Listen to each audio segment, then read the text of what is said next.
Hello everybody, this is Lucas, aka the Frost Zealot, and today I've got my first ever deck tech video. This is a mono-white spirits deck in Standard that it's about $16 to put it together, so pretty decent, and it's performed quite well on X-Mage, if I do say so myself, in testing. I have noticed a couple weaknesses in it, but I mean, for the most part, it holds its own. So anyway, without further ado, let's get into this. So I'm going to start with kind of our early game in plays here. We've got 4 copies of Thraben Inspector as probably the ideal turn 1 play, although we do have 1 copy of Authority of the Consuls, probably the most expensive card in this entire deck, as kind of a backup. But Thraben Inspector probably your best bet for turn 1. On turn 2, Lone Rider, definitely want to get that down as soon as possible, because it's a solid 1/1 first striker, can stall out a lot of early offense, and if you flip it, it becomes pretty lethal.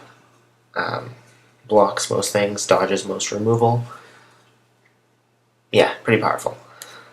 Dauntless Cathar comes in as our 3-drop, or one of our 3 drops. It's mostly there so we have a chump blocker we can then spend 2 to get a spirit off of, because again, with a deck like this, you do want to have a pretty large board presence of tokens, and well, those help with that.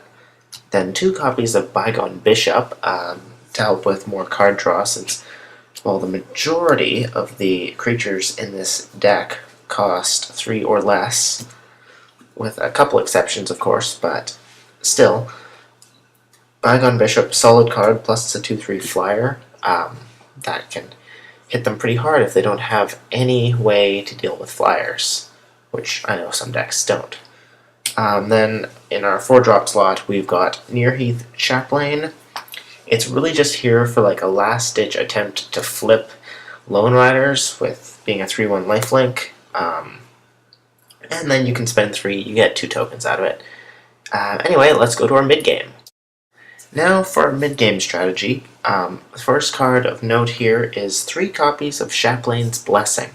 This, again, it helps to flip Lone Rider. It's 5 life for 1 mana, so pretty decent if you don't have quite the best plays for at that time, and the deck does kind of top out at 4 mana.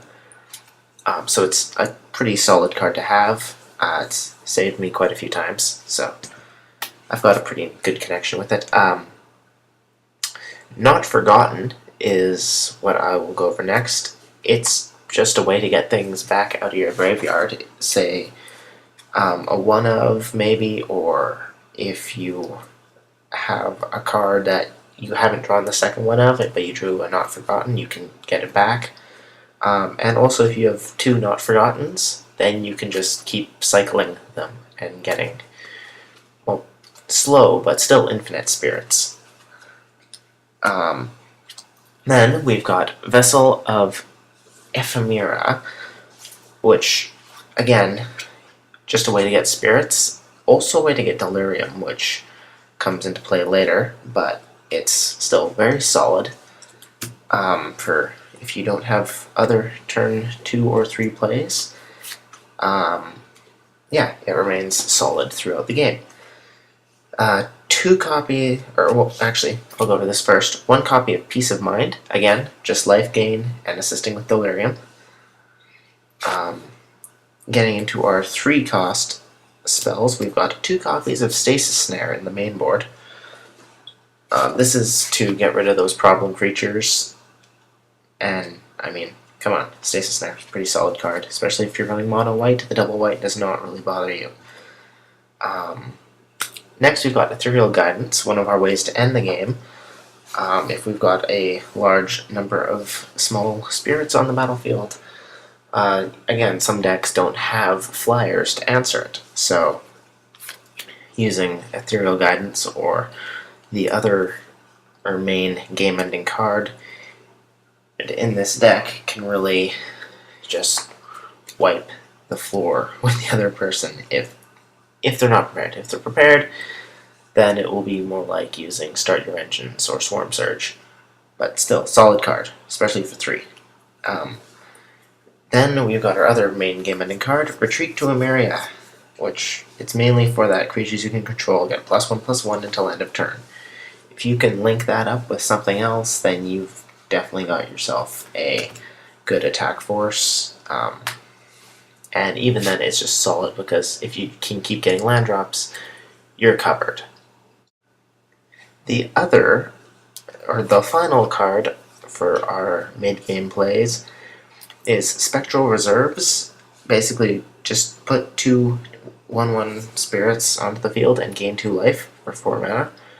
Pretty decent for getting a bigger board presence, and it gives you just that little bit of life, which, again, there is a bit, actually I haven't mentioned this, but there is a bit of a life gain theme to this deck, with like the Lone Riders, Chaplains Blessing, Nearheath Chaplain, Authority of the Consuls even. I'll take a moment before going into the late game.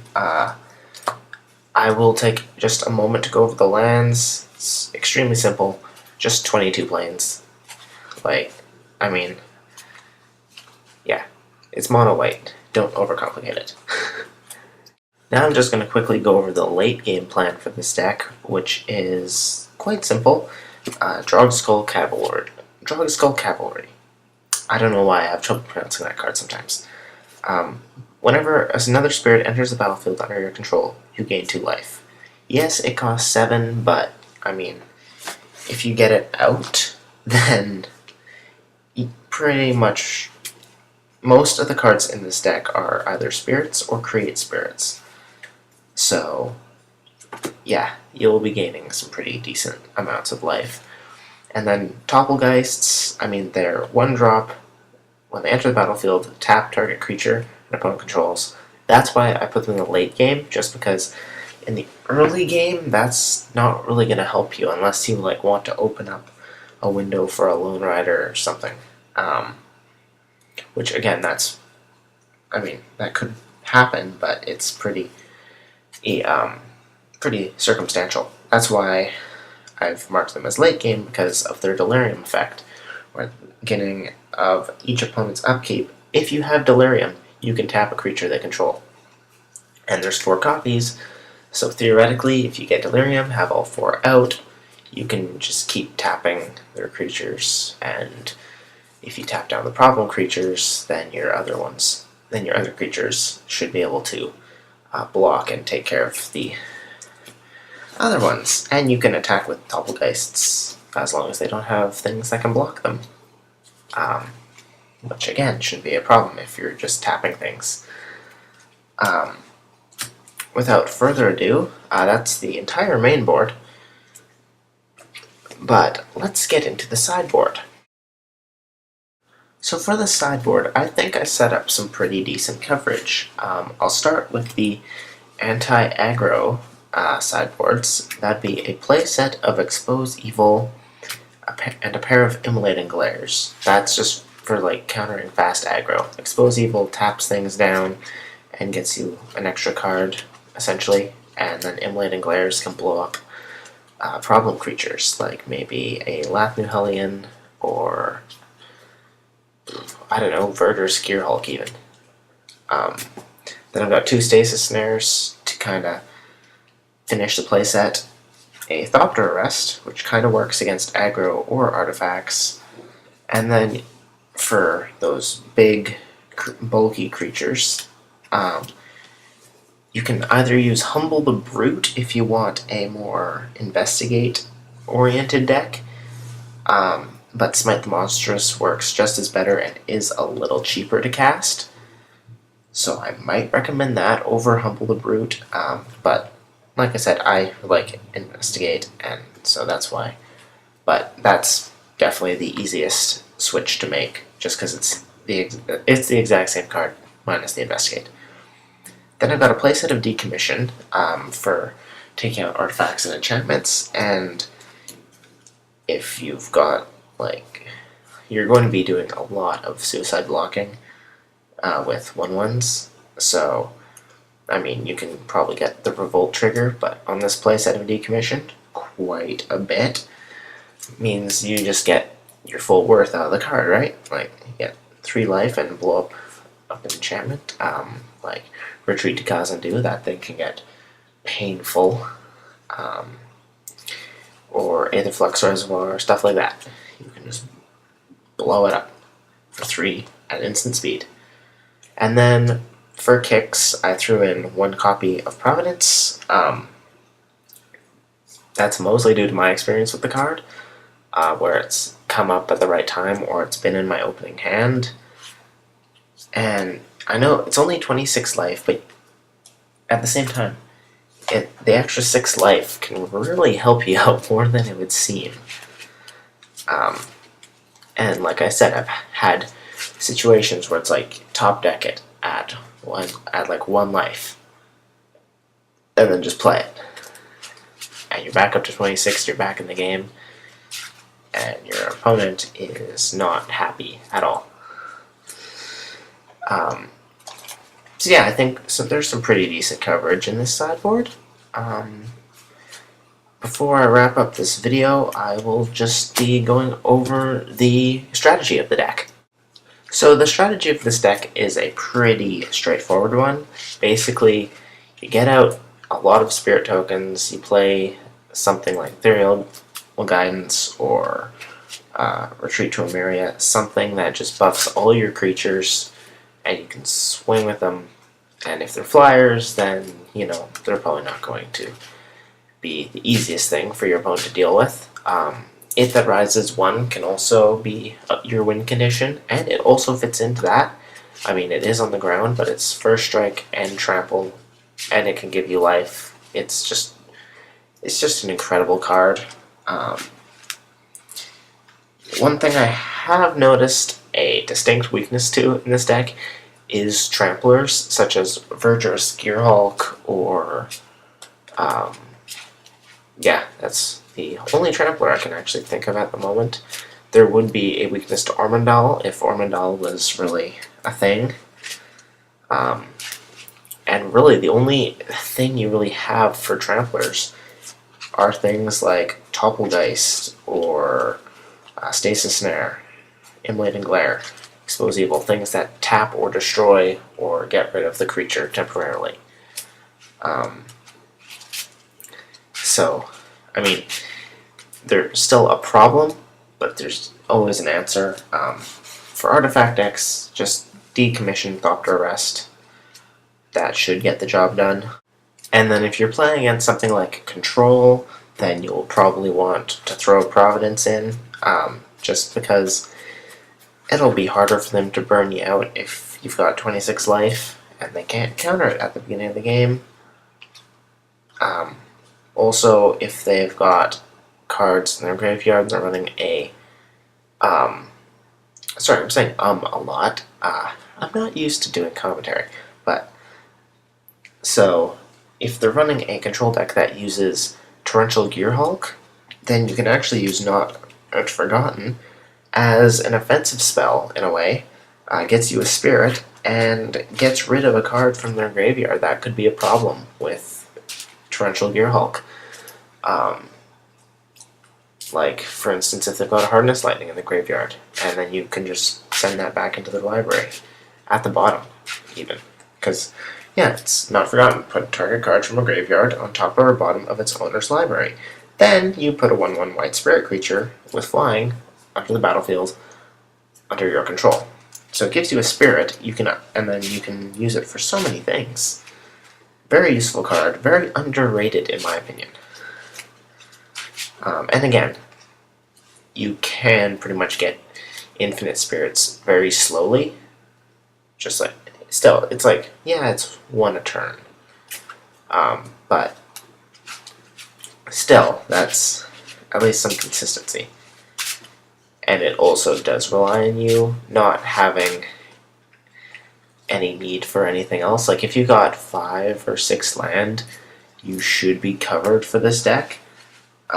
And unless you can and like make the game last, and then you can get a Drogskol Cavalry on the battlefield, and then they're going to have a tough time. Like, that's not a good card to be playing against. Especially in a Spirits deck. Now, some possible edits. I ran this at mono white, just because I know I felt like it.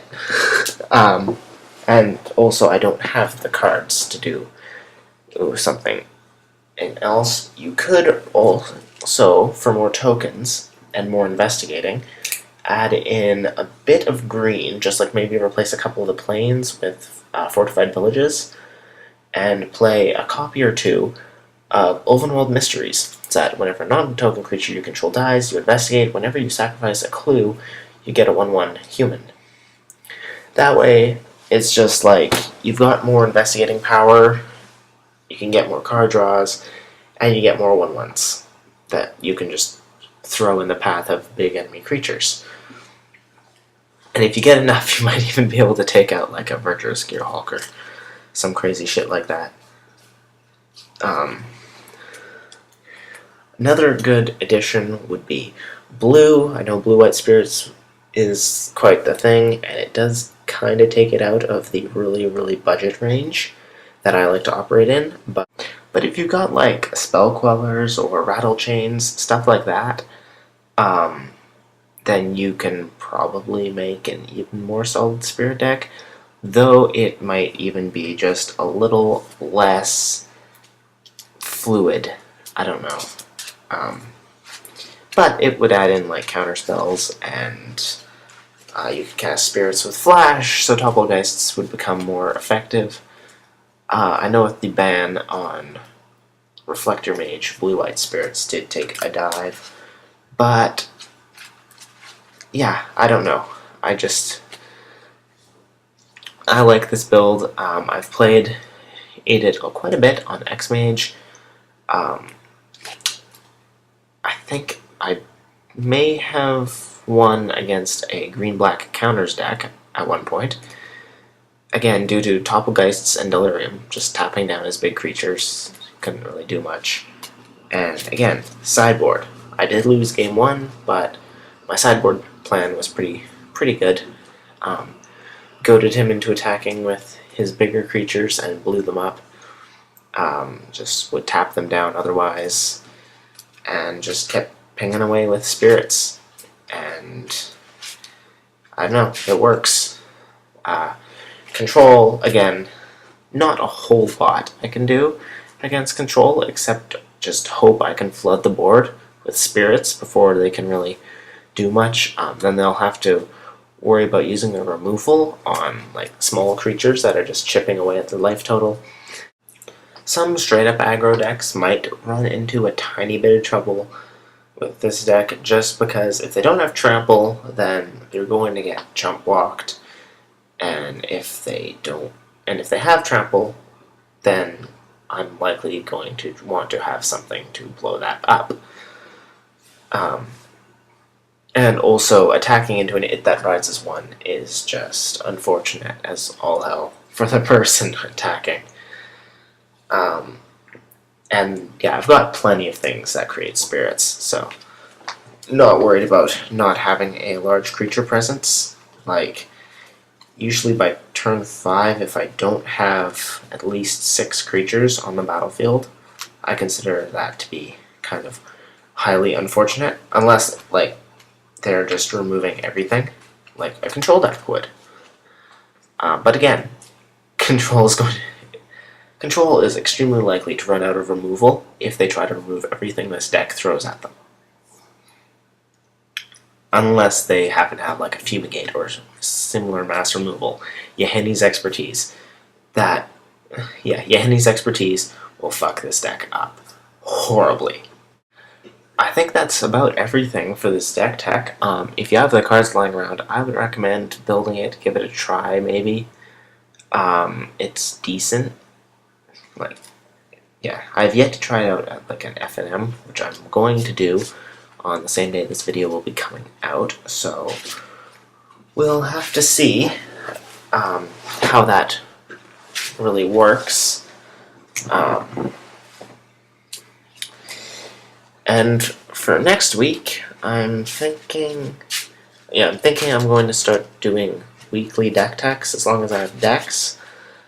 So I'm actually going to put like a little poll up as a vote to see which deck tech I should go over next. Because I tend to make really fun, weird decks that, I mean, other people have played them and they're fun. If they get going, like my Investigate deck, that thing gets going. I've played with it and against it. It is terrifying. Like,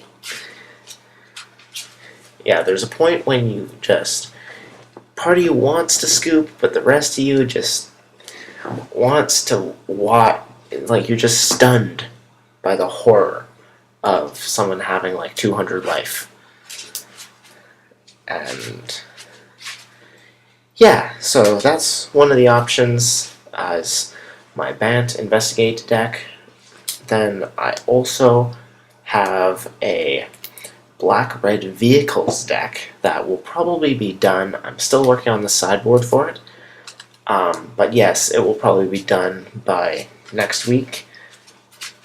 Then going into Modern a bit, we've got a couple decks I've wanted to go over. One of which being a Tronfect deck that is primarily colorless. Honestly, it's fun. It's incredibly toxic to play, but it's fun. I don't have the cards for it. I do play it on X-Mage though. Like I said, I play budget decks, and Tronfect definitely not budget in any way, shape, or form. And then I could see about putting together a deck tech for my mono red artifacts deck in Standard. Again, another fun deck that I haven't actually tried yet. So I would definitely want to try it before making a deck tech for it. And then, yeah, I've got a couple other projects I'm kind of working on that I could see what I can throw in there. And if you have any suggestions, just leave a comment down in the comments below. Just make sure it's something weird to play off of, because that's kind of my specialty. And that's where I'm going to end this video off. Hope you all enjoyed, and I will see you in my next video.